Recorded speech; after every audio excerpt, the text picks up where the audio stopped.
Hello dear students, तो कैसे हो आप लोग। आशा करता हूँ आप सभी स्वस्थ होंगे, मस्त होंगे और शानदार तरीके से अपनी स्टडी में लगे होंगे। तो बात करें आज की इस क्लास में, आज की इस क्लास में हम अपनी बुक ऑफ फ्लेमिंगो की पोइम नंबर 2 कौन सी है, कीपिंग क्वाइट है, वो कंप्लीट पढ़ने वाले हैं। तो सबसे पहले इस पोइम का सारांश है वो मैं आप लोगों को आसान भाषा में समझाने वाला हूँ। इसके बाद में इस पोएम की जो व्याख्याएं हैं यानी एक्सप्लेनेशंस है उनको भी मैं करवाने वाला हूं। और एक्सप्लेनेशंस करने के बाद में इस पोएम के जो बड़े ही महत्वपूर्ण प्रश्न हैं, क्वेश्चंस है, उनके भी आंसर्स मैं आप लोगों को करवाने वाला हूं। तो क्लास आप लोगों के लिए बहुत ही शानदार, बड़ी ही महत्वपूर्ण होने वाली है। क्लास को बिना स्किप किए हुए कंप्लीट देखना ताकि इस पोएम से आने वाले किसी भी प्रश्न को गलत ना कर सको। तो अपनी इस क्लास को शुरू करें इससे पहले आप लोगों से एक बात कहना चाहेंगे, अगर आप हमारे चैनल पे आए हो, हमारे वीडियोस देख रहे हो, वीडियोस पसंद आ रहे हैं, हमारे चैनल को सब्सक्राइब कीजिए, वीडियो को लाइक कीजिए, शेयर कीजिए, साथ ही बेल आइकन को भी ऑन रखिए ताकि मेरे वीडियोस के नोटिफिकेशन सबसे पहले आप लोगों के पास पहुंचे। अब ज़्यादा समय नहीं लेते, शुरू करते अपनी आज की क्लास। और क्लास में हम पढ़ने वाले हैं कीपिंग क्वाइट। क्या होता है सर कीपिंग क्वाइट? देखो, कीपिंग का मतलब रखना है ना, रखना, और क्वाइट का मतलब शांति।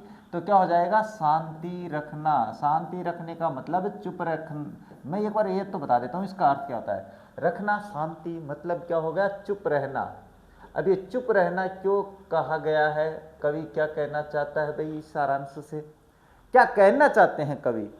देखो, एक सीधी सी भाषा में, एक आसान भाषा में मैं बात बता देता हूँ। बहुत ही ऐसे गहराई वाली बात है कि जब व्यक्ति चुप रहना सीख लेता है ना, जब व्यक्ति सहन करना सीख लेता है, चुप रहना सीख लेता है, तो जो आपके ऊपर बोल रहे होते हैं उनकी औकात दो कौड़ी की रह जाती है। ये ध्यान से समझ लेना।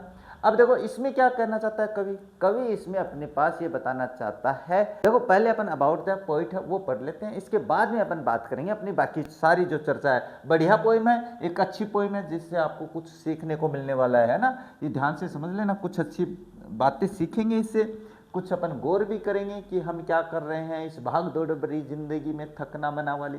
देखो, अपने जो ऑथर, जो पोइट है, वो पोइट जो कवि है वो कौन है? पेब्लो नेरुडा है। क्या है भाई? Pablo Neruda. जीवन काल 1904 टू 1973 रहा है, तो जीवन काल भी ठीक कर रहा है भाई।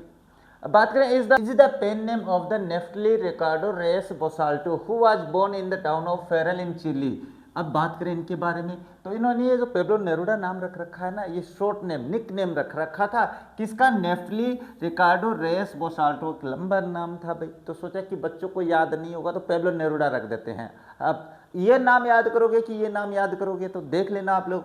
इसका जन्म कहाँ हुआ भाई? ये जन्मे थे अपने पास the town of Parral, Parral के कस्बे में जन्मे थे। और ये फेरल कहाँ पे? ये चिल्ली में है। तो ये अपने पास हो जाता है इनका जन्म स्थान से संबंधित। नेरुडा's poem are full of easily understood images which make them no less beautiful। Neruda की एक खास बात थी भाई कविताओं की, क्या बात थी सर?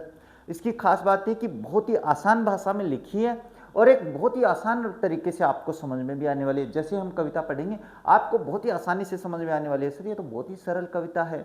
इसके बाद में क्या दिया हुआ है ही, हाँ, और इससे उसकी कविताओं की सुंदरता है ना, वो कम सुंदर नहीं हो जाती है, वो उतनी ही सुंदर लगती है, उतनी बढ़िया लगती है वो कविता। He won the Nobel prize for literature in 1971। और एक और देख लो भाई, इतने फेमस इतिहास का साहित्यकार थे कि इनको अपने पास 1971 का साहित्य के क्षेत्र में नोबेल प्राइज मिला, जो दुनिया का सबसे बड़ा पुरस्कार होता है। In this poem, Neruda talks about the necessity of quiet introspection and the creating a feeling of the mutual understanding among human beings। और इस कविता में अपने पास जो नेरुडा है वो इंट्रोस्पेक्शन का मतलब क्या होता है? आंतरिक जांच। क्या होता है? आंतरिक जांच का मतलब यहाँ पे लिया गया है अपने अंदर, यानी मन है, अपने बारे में सोचना, सीधी सी बात है, अपने बारे में सोचने के लिए। और एक अपने पास creating a feeling of a mutual, यानी आपसी संबंध, अंडरस्टैंडिंग अमंग ह्यूमन बीइंग्स। और वो ये इस कविता में ये भी बात करते हैं कि मनुष्य के बीच में जो आपसी मेल जोल होता है, उसकी जो समझ होती है, उसके बारे में भी बात करते हैं। सीधी सी बात कि अपने बारे में सोचो, समाज से मिलजुल के रहो, यही बात इस कविता में कवि है वो समझाना चाहता है। कवि परिचय आपको याद होना जरूरी है, तो ये मैंने आप लोगों को बता दिया है भाई। अब चलते हैं अपनी कविता की तरफ। तो कविता क्या है? कविता में देखो बात करते हैं, बहुत ही सरल सी कविता है।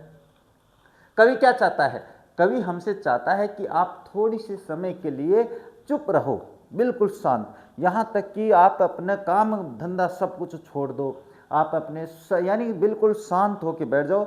जब आप आदमी शांत होकर बैठता है तो फिर उसके मन में एक बात आती है, वो किसके बारे में सोचेगा? 100% है वो अपने बारे में ही सोचेगा कि देखो यार मेरी क्या कंडीशन हो रखी है, मैं क्या करूँगा जीवन में, मुझे क्या करना चाहिए, मेरी क्या हालत हो गई है, इस बारे में वो सोचता है। जब अपने पास वो शांत बैठता है तब। अब इस कविता का धीरे धीरे बहुत ही आसानी से समझ में आने वाला है, तो देखो मैं समझा देता हूँ। Now we will count to 12 and we will all keep still. और यहाँ दो पंक्तियों में कवि कहना चाहता है कि अब हम है ना 12 तक गिनेंगे। इसका मतलब है 12 तक गिनने का मतलब अपने पास वो काउंटिंग बता रहा है कि मैं यहाँ तक गिनूंगा और फिर हम सारे बिल्कुल स्टिल हो जाएंगे। स्टिल का मतलब बिल्कुल रुक जाना, रुक जाना, रुक जाना नहीं, थक जाना नहीं, वो बात अलग है। लेकिन यहाँ पे स्टिल का मतलब बिल्कुल बिना हिले डुले, बिल्कुल चुप। यहाँ पे स्टिल का मतलब शांत से भी लिया जा सकता है, यानी मैं शांत होने के लिए भी कह देता हूँ। यहाँ पे कहना चाहता है कि जब हम 12 गिनेंगे, जब तक हम 12 गिनते हैं तब तक अपन क्या है, चुप हो जाते हैं। इसके बाद में देखो आगे वाली 4 लाइनें क्या कहती है। For once on the face of the earth let's not speak in any language, let's stop for 1 second and not move over arms so much. यानी कहने का मतलब है, सीधी सी बात है, कवि क्या कह रहा है कि for once on the face of the earth, यानी इस धरती पर हम एक बार के लिए, यानी ये जो धरती है ना, इसका फेस मतलब जिस सतह पे अपन रहते हैं वो फेस है, तो पृथ्वी की सतह पर एक बार के लिए हम क्या कर लेते हैं, क्या बिल्कुल क्या करते हैं, let's not speak in any language. चलिए हम किसी भी भाषा में बात नहीं करेंगे। कोई अंग्रेजी में बात करता है, कोई इंग्लिश में कोई अपने पास उर्दू में बात करता है, कोई हिंदी में बात करता है, कोई फ्रेंच में बात करता है, कोई चाइनीज में बात करता है, कोई जापानीज बोलता है, यानी अपनी सारी भाषाओं को शामिल करते हुए कहता है कि एक बार है ना बिल्कुल चुप हो जाओ, हम बात ही नहीं करेंगे, बिल्कुल शांत है ना, बिल्कुल चिड़ी चुप। हाँ, लेट्स स्टॉप फॉर 1 सेकेंड, चलिए एक बार थोड़ा सा रुकते तो है, 1 सेकेंड के लिए रुक जाओ, बस बोलो मत। And not move over arms so much, और अपने हाथ पैर मत हिलाओ, बिल्कुल स्टिल होके बैठ जाओ, बिल्कुल मूर्त बन के बैठ जाओ। अगर जब अपन मूर्त बन के बैठ जाएंगे तो क्या होगा फिर, तो फिर अपने पास अपन सोचने विचारने में अपन आदमी जब चुप हो जाता है ना तो सब कुछ शांत दिखाई देता है, लेकिन माइंड है ना ये चलता रहता चलता रहता चलता। आगे वाली जो पंक्तियां उसमें क्या कर रहा है, it would be an exotic moment without rush without engines, we would all be together in a strangeness, sorry sudden strangeness. अब इसमें क्या बता रहा है कवि, तो फिर जब ऐसा हो जाएगा, कैसा हो जाएगा, ऊपर वाले स्टंजा की तरफ हो जाएगा तो क्या होगा, ये एक बड़ा ही क्या है, एक्सोटिक, आकर्षक, यानी बढ़िया, यानी बिल्कुल ऐसे कहते हैं ना आश्चर्यजनक, ये क्या है, एक आश्चर्यजनक अपने पास मोमेंट होगा, पल होगा। मोमेंट का मतलब पल से लिया गया है। विदाउट रस, बिना भाग दौड़ के, रस का मतलब क्या रहता है, भाग दौड़, भाग दौड़ भरी जिंदगी में थकना मना है। विदाउट इंजन, विदाउट इंजन का मतलब है बिना कोई वाहन के चलेगा, यानी वाहन भी रुक जाएंगे।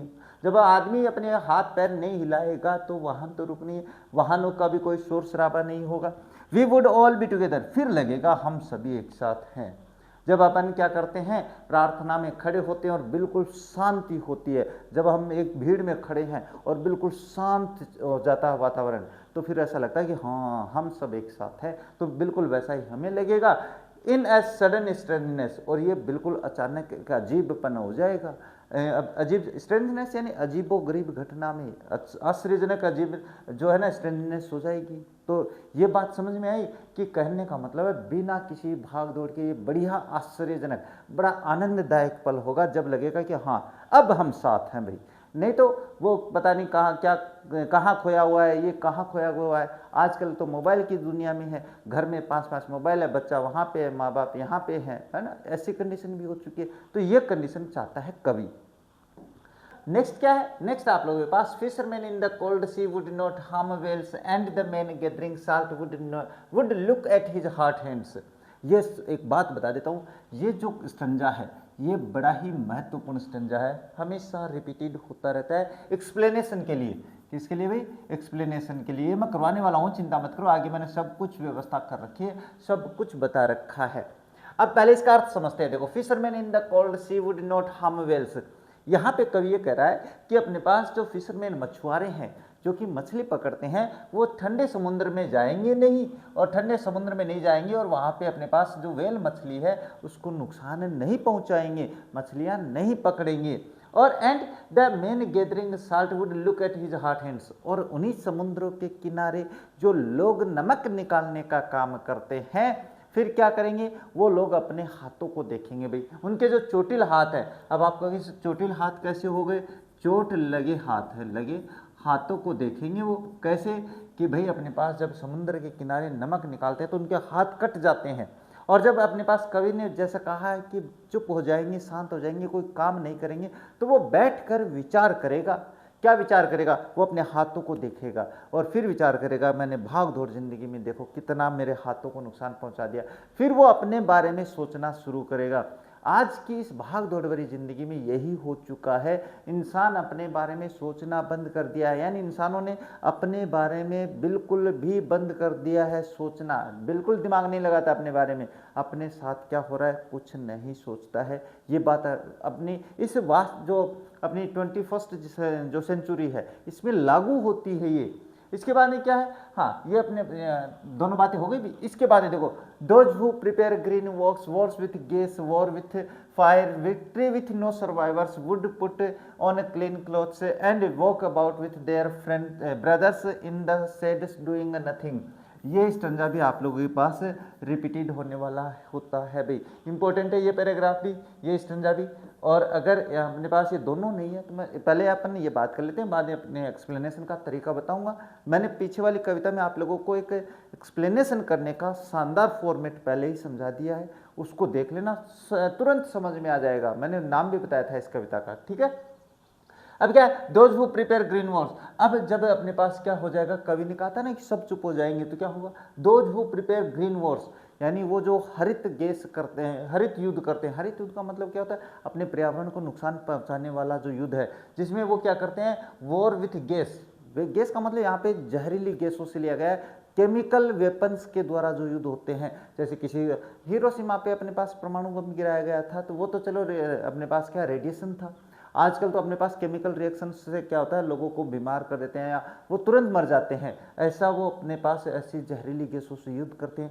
या वॉर्स विथ फायर, या अपने पास फायर का मतलब यहाँ पे हथियारों से लिया गया है, या हथियारों से युद्ध करते हैं।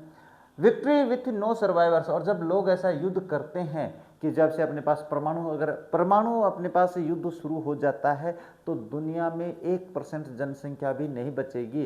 बिल्कुल वही हालत होगी जो अपने पास एक उल्कापिंड ने डायनासोर्स का किया था, तो वो परमाणु युद्ध कर सकता है। तो फिर अपने पास ऐसी विजय का क्या फायदा जब वहाँ पे कोई जिंदा लोग ही नहीं बचेंगे। Would put on clean clothes, हाँ, और जब ये ऐसा हो जाएगा ऊपर जैसा कवि चाहता है, तो फिर ये जो युद्ध करने वाले लोग हैं, ये जो युद्ध करने वाले लोग हैं, ये क्या करेंगे? ये अपने पास क्या है? नए कपड़े, साफ सुथरे कपड़े पहनेंगे, और उसके बाद and walk about with their brothers, और अपने भाई बहनों के साथ चलेंगे। यानी जिसके साथ युद्ध कर रहे हैं उसी के साथ गले मिल के आगे चलेंगे, क्योंकि युद्ध तो उनको करना नहीं है।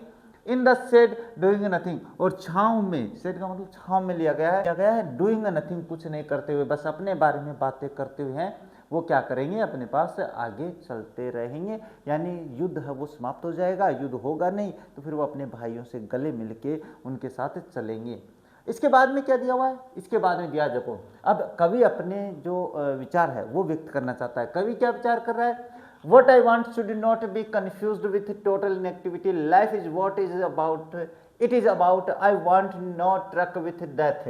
अगर मैं यहाँ तक समझा देता हूँ, कवि का क्या मानना है। अब ये कह देते हैं कि कवि तो शांत रहने के लिए कह रहा है, काम करने के लिए नहीं कर रहा है, तो काम नहीं करेंगे तो खाएंगे क्या? लेकिन कवि ऐसा नहीं कह रहा है। कवि कह रहा है what I should not be confuse.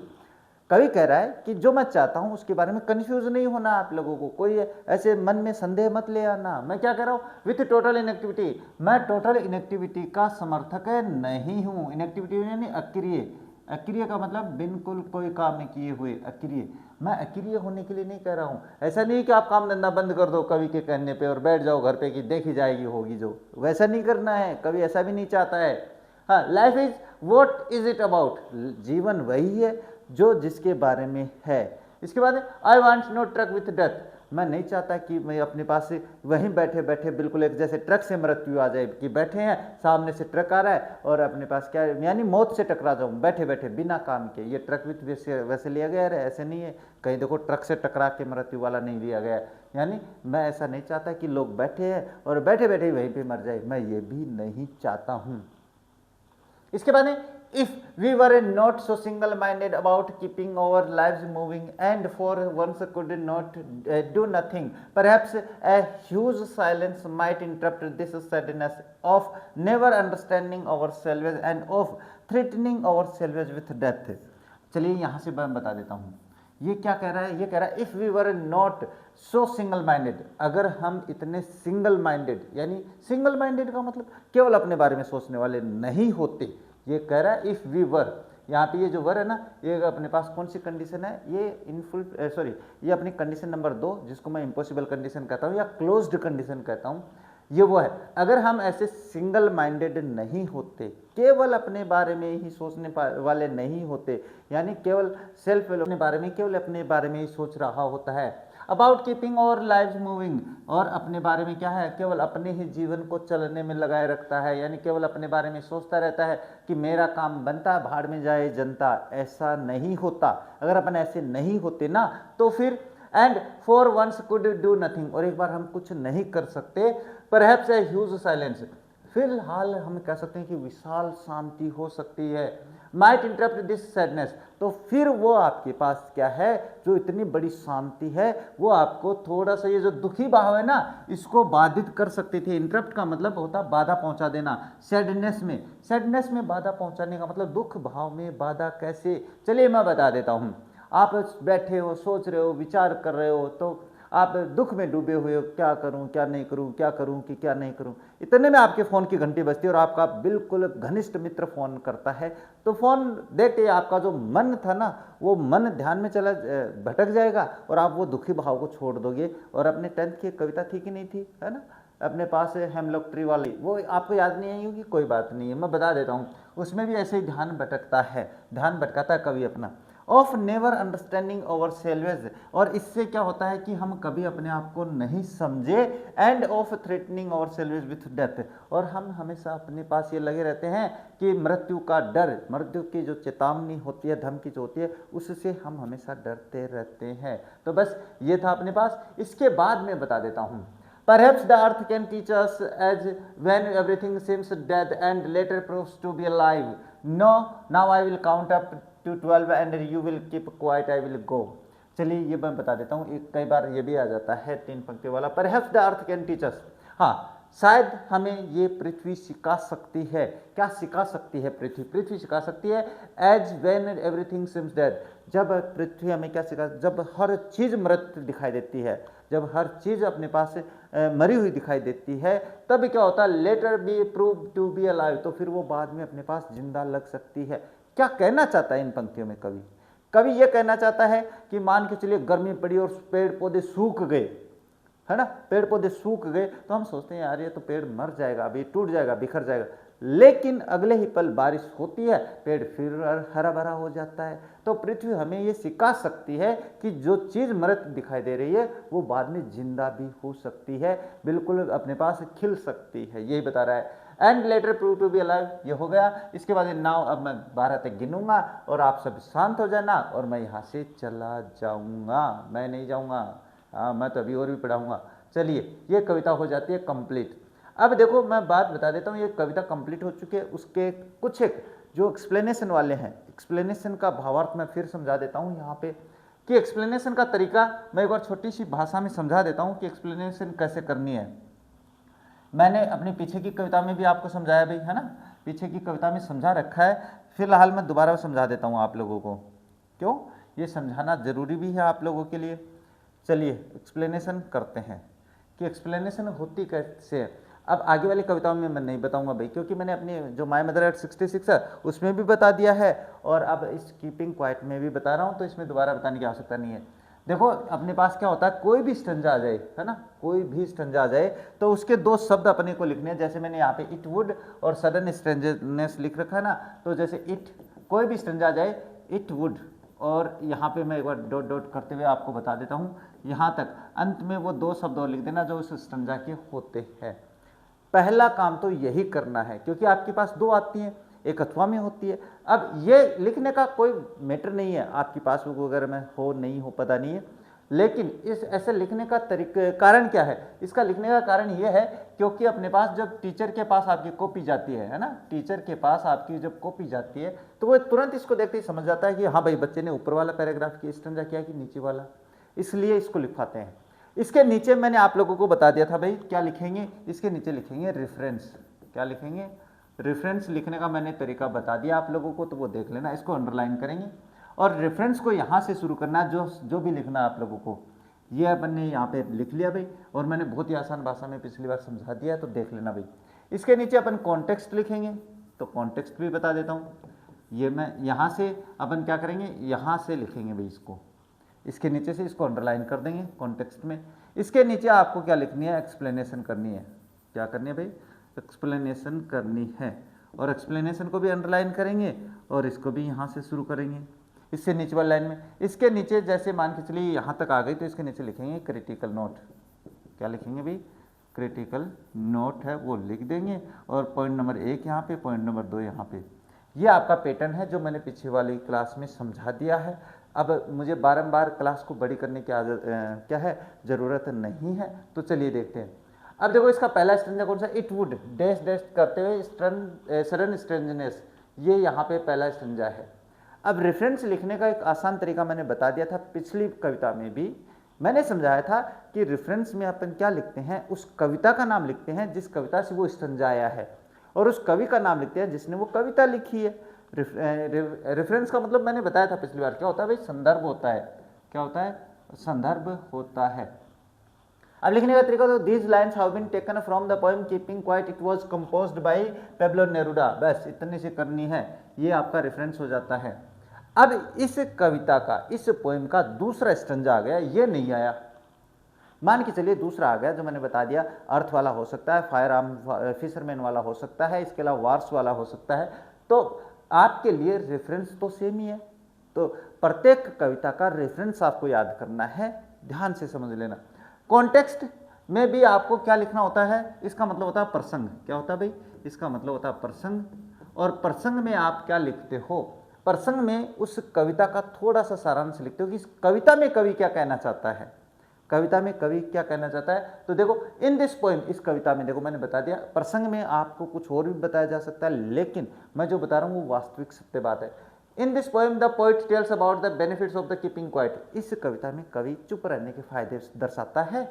The poet thinks about the people who are running in their lives, कवि उन लोगों के बारे में सोचता है जो अपने जीवन में भाग रहे हैं, भाग रहे हैं, भाग रहे हैं। He tells that we should keep quiet for count 12 है, वो कहता है कि ही काउंट्स 12 है, वो कहता है कि जब तक वो 12 गिनता है तब तक शांत होकर देख लो। He says that the time will be very excited, और वो यही कहता है कि समय बड़ा रोचक होगा, यही सारांश अपनी कविता का, तो वो सारांश मैंने लिख दिया।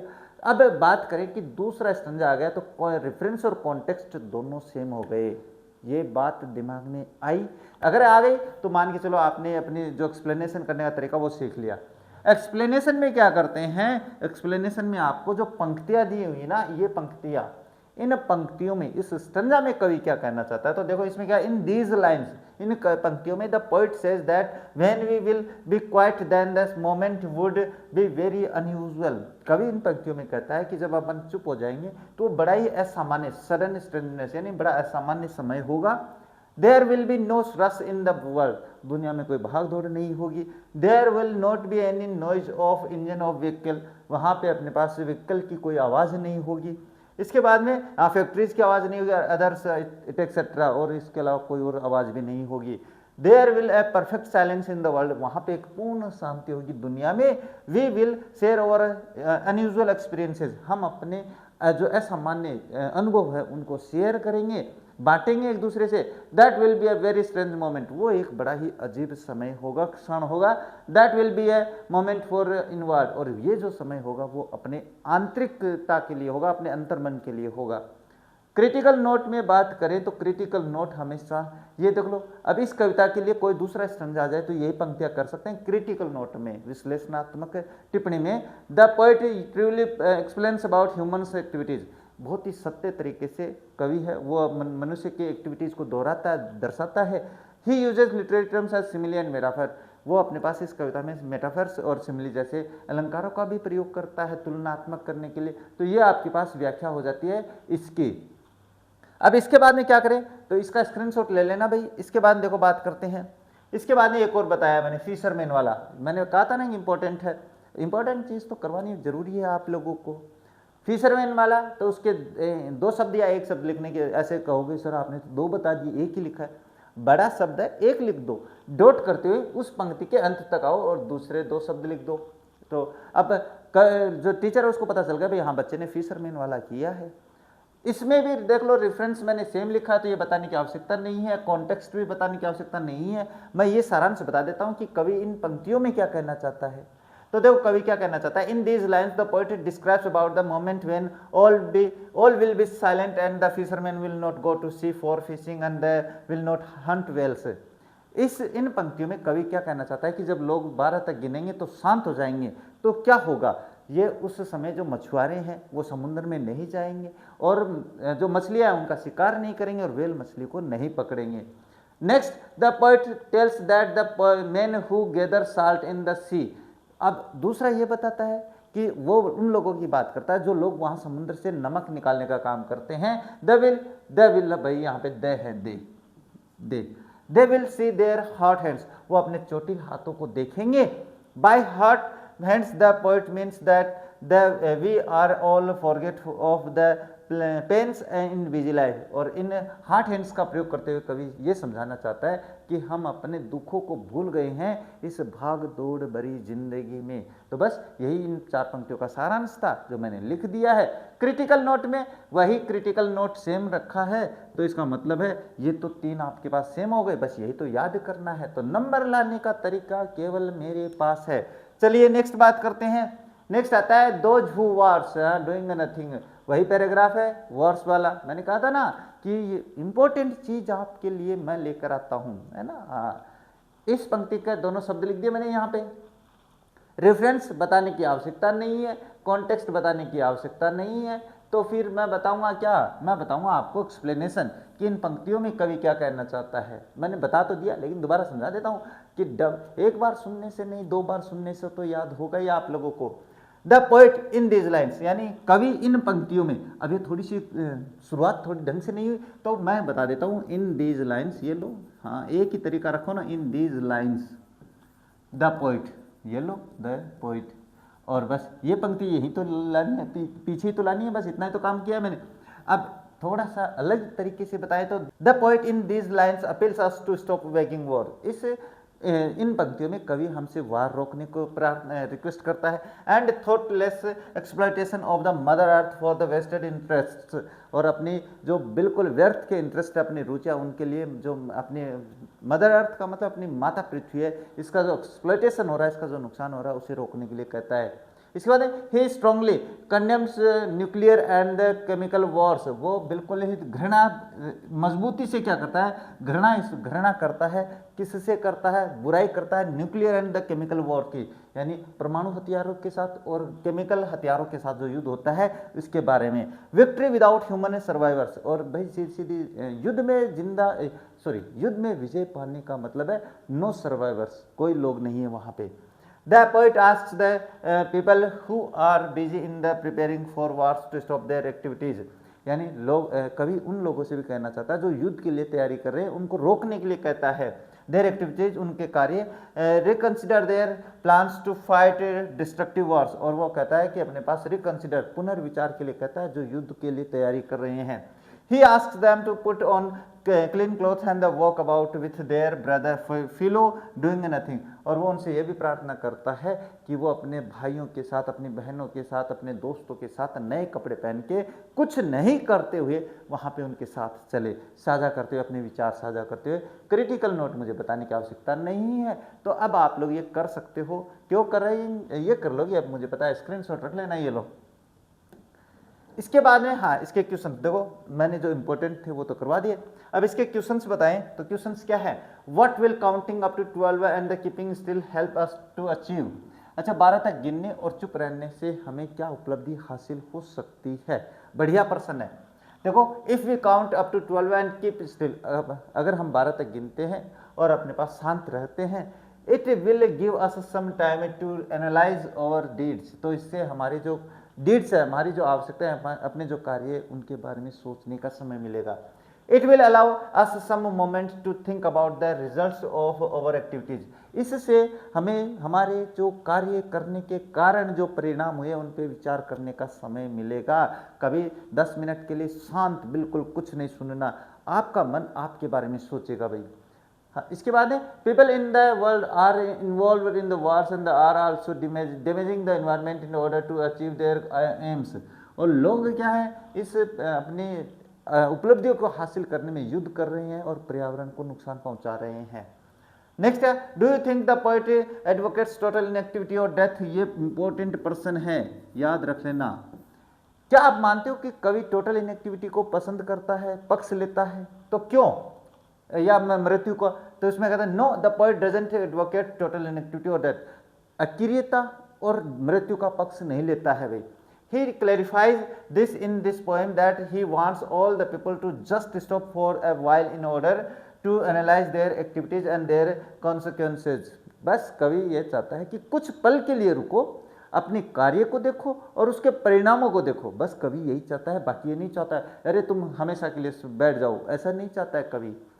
He wants human being not to support war and the damage to the environment. वो ये चाहता है कि लोग है वार का पक्ष, मतलब युद्ध ना करे और अपने पर्यावरण को नुकसान नहीं पहुंचाए। ये दोनों ठीक है भाई प्रश्न, ये ठीक है ऊपर वाले से। हाँ, what is the sudden sadness that the poet refers to in the poem? यानी इस कविता में जो सैडनेस कवि ने बताया, दुख बताया, दुखी भाव बताया, वो क्या है? तो देखो, the sadness is the result of over action and deeds. यानी मनुष्य जो इंसान, कवि वो ये कहता है कि ये जो दुख है ये हमारी आवश्यकताओं से और हमारे कार्यों से उपलब्ध परिणामों का है भाई। हमारे कार्यों का जो परिणाम है ना, उनसे जो दुख हुए वो ये है। According to the poet, we all are in the hurry to achieving various tasks in our life. कवि ये बताता है कि भाग दौड़ भरी जिंदगी में हम अपने लक्ष्य हासिल करने में भाग रहे हैं। दिस रस sometimes prove dangerous for us. और ये जो भाग दौड़ है वो हमारे लिए कभी कभी खतरनाक साबित हो सकती है। As we don't analyse our actions, क्योंकि हम अपने कार्यों को एनालाइज ही नहीं कर पाते, विश्लेषण ही नहीं कर पाते। So we land ourselves in a number of the problems. और इसीलिए हम एक समस्याओं में, यानी एक लंबी पंक्ति है वो लग जाती है हमारी समस्याओं की। What symbol from nature does the poet invoke to say that there can be life under apparent stillness? ये तो अपने पास प्रश्न थोड़ा बड़ा हो गया, लेकिन इसको छोटे रूप में भी देखते हैं, अभी आगे आ सकता है, देखते हैं। The poet takes the example of the earth to prove that there can be life under apparent stillness. पृथ्वी का एक बढ़िया सा एग्जाम्पल बताया था ना कवि ने, ये अपने पास हमें सिखा सकती है कि वहाँ बिल्कुल शांति है। तो इसका मतलब ये थोड़ी है कि वो मरी हुई है अपनी प्रकृति, ना, वो जिंदा है। यहाँ पे the earth never gets inactive, इसका मतलब था पृथ्वी जो अपनी है ना, वो कभी अक्रिय नहीं होती, वो चलती रहती है। We experience the change in the seasons which brings so many different things with it. और हम ये बदलाव देखते हैं भाई, मैंने बता दिया था इसका बढ़िया सा एग्जांपल। गर्मियों में पेड़ पौधे सूख जाते हैं और अपने पास वर्षा ऋतु में वो हरे भरे हो जाते हैं। In winters things come to stand still as the water bodies freezes. सर्दियों में जो पानी अपना जम जाता है, स्टिल हो जाता है। The trees shed their leaves, जो पेड़ है उनकी पत्तियां गिर जाती है, etcetera. But as soon as the spring season comes, लेकिन जैसे ही अपने पास बसंत ऋतु आती है, it brings with it the lovely flowers, flowing rivers and a new life in the is given to the nature. और जैसे ही बसंत ऋतु आती है अपने पास जो अपने पानी जम गया था वो अपना बहना शुरू हो जाता है, पेड़ पौधे पे नए क्या है फ्लावर्स आने शुरू हो जाते हैं और फिर वो प्रकृति अपनी जिंदा हो जाती है।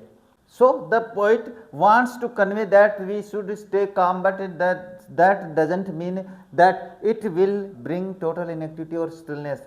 इसीलिए कवि हमसे चाहता है कि हम थोड़ी देर के लिए शांत हो जाएं, पर इसका मतलब ये भी नहीं लेना है कि आप टोटल ही इनएक्टिव हो जाए, अक्रिय हो जाओ और बिल्कुल शांत हो जाओ, रुक जाओ, मर जाओ। ऐसा नहीं चाहता है कवि। इसके बाद में बात करें तो इसके बाद में दिया हुआ है एडिशनल क्वेश्चंस, तो 2-3 हैं, ये करवा देते हैं। What does the poet want the people to do instead of fighting wars? यानी कवि है वो युद्ध करने के बजाय हमसे क्या चाहता है। बढ़िया है, ठीक है। The poet wants people to choose peace and the harmony instead of the fighting wars. कवि हमसे क्या चाहता है, शांति और एकांत चाहता है, एकता चाहता है युद्ध करने के बजाय। यूजुअली सामान्यतः poets encourages people to resolve conflicts through understanding. सामान्यतः कवि एक प्रोत्साहित करता है कि आपस ही समझ में अपने जो विरोधाभास है उनको सुलझाओ भाई। लव प्रेम से सुलझाओ एंड कोऑपरेशन सहयोग से सुलझाओ, rather than violence and the destruction. विनाश और हिंसा के बजाय आप प्रेम से समझ के एक दूसरे के जो विरोधाभास है वो सुलझाओ। What does the poem keeping quiet teach us? What message? Message भी हो सकता है ये कि हमें क्या सिखाती है कविता, इससे क्या संदेश मिलता है हमें। ये दोनों प्रश्न एक ही बात है। The poem keeping quiet emphasizes the need for quiet introspections and the creating a feeling of the mutual understanding among human beings. कविता आंतरिक जांच के लिए और आपसी मेल जोल का जो मैसेज है, संदेश है, वो देती है। It conveys to us the poet's philosophy of the exotic moment of the silence, which will be an antidote to the violence, hatred and the war. अपने पास कवि है केवल ये बताना चाहता है कि जो आश्चर्यजनक जो पल होगा, मोमेंट होगा, वो जो चुप रहने के बाद में उससे क्या होगा, वो अपने पास एंटीडोट का काम करेगा, वायलेंस के खिलाफ, हेटर्ड के खिलाफ और वॉर्स के खिलाफ। तो ये दोनों ठीक है मैसेज, दोनों क्वेश्चन भी ठीक है भाई। और ये अपने पास जो थीम है, ये जो सेंट्रल आइडिया या थीम एक की बात होती है, ये तो आपको प्रत्येक पोएम की याद करनी। मैंने पीछे वाली कविता में भी ये बात बताई थी। The central idea of the poem keeping quite is that in this poem, यानी कहने का मतलब आपको कोई प्रश्न नहीं आ रहा है तो बस इस प्रश्न के आधार पर ये याद है, एक याद कर लोगे तो मान के चलो आपने कविता का पूरा सारा वो याद कर लिया। तो ये याद करना जरूरी है। इस कविता में अपने पास जो इसका मुख्य विचार वो क्या है, the poet suggests that he will count to 12 and everybody will keep still. इसमें कविता ये कहता है कि जब तक वो 12 गिनता है तब तक बिल्कुल सारे शांत हो जाते हैं। He suggests that on the earth, वह ये सुझाव देता है कि पृथ्वी पर एट और ड्वेलिंग प्लेस, उस हमारे निवास स्थान पर, ड्वेलिंग का मतलब निवास स्थान पर, प्लेस यानी स्थान, वी शुड बी साइलेंट, हम शब्द को शांत होना चाहिए, एंड मोशनलेस, बिना हलचल के होना चाहिए, फॉर ए फ्यू मोमेंट्स, केवल कुछ पल के लिए। He asks all the human beings to stop all worldly activities for some time and spend a few moments in the quiet introspection. वो लोगों से ये कहता है कि एक पल के लिए, एक बार के लिए सारे काम रोक दो, बिल्कुल चुप हो जाओ और अपने अंतर्मन में सोचो भाई। आप अपना खुद का निरीक्षण करो, इंट्रोस्पेक्शन यानी मन की जांच करो। It will help us to understand our self, इससे हमें खुद को समझने में क्या सहायता मिलेगी। इससे we are always in hurry, हम हमेशा जल्दी में रहते हैं। He says that stillness and the silence will help man to creating a feeling of mutual understanding among human beings. और जब अपन शांत रहते हैं, मन में बिल्कुल कोई दुर्भाव नहीं आता है, तो हम एक दूसरे को, इंसानों को समझ सकते हैं। That's why the poet Pablo Neruda has discussed the need of the maintaining peace and the silence in the poem Keeping Quiet. और बस इसी बात से अपने पेब्लो नेरुडा है वो कविता में अपने सार है वो बताना चाहता है कि हाँ, जो अपन चुप रहेंगे तो इससे क्या होगा कि अगर अपन शांति बनाए रखेंगे तो इससे हमें क्या फ़ायदे होने वाले हैं। तो ये आपके पास जो कविता है वो कंप्लीट हो जाती है। ये आपको ध्यान में रखना है। ये प्रश्न बड़ा महत्वपूर्ण होता है, हमेशा रिपीटेड हो जाता है भाई। किसी न किसी जो पोइट्री है, एक बार ये इसका स्क्रीनशॉट ले लो, उसके बारे में बात करते हैं। हाँ, इसके बाद में देखो ये कविता कंप्लीट हो जाती है। तो अपने जो, हाँ मैं इसके बारे में बता रहा था, किसी न किसी कविता का आपसे एक थीम है, उसका प्रश्न पूछा जाता है, हमेशा पूछा जाता है। तो याद रख लेना, मैंने वो सारी बातें करवा दी हैं। आपके पास मैंने कवि का परिचय करवा दिया है, कविता का सारांश वो मैंने समझा दिया, कविता की जो व्याख्या है महत्वपूर्ण वो मैंने करवा दी है, ऊपर से हमने प्रश्नों के उत्तर भी कर लिए हैं। तो क्लास आप लोगों के लिए बहुत ही शानदार रही है, और क्लास अगर आप लोगों को पसंद आ रही है और पसंद आई है तो इस वीडियो को लाइक और शेयर जरूर कर देना, और चैनल पे पहली बार आए हो तो चैनल को सब्सक्राइब कर बेल आइकन को ऑन कर लेना, ताकि मेरे वीडियोस के नोटिफिकेशन आप लोगों के पास सबसे पहले पहुंच जाए। तो बस इन्हीं शब्दों के साथ आज की इस क्लास को कंप्लीट कर देते हैं और मिलते हैं आप लोगों से अपने नेक्स्ट वीडियो में नेक्स्ट पोएम लेकर। तब तक देखते रहिए हमारे चैनल। जय हिंद, जय भारत।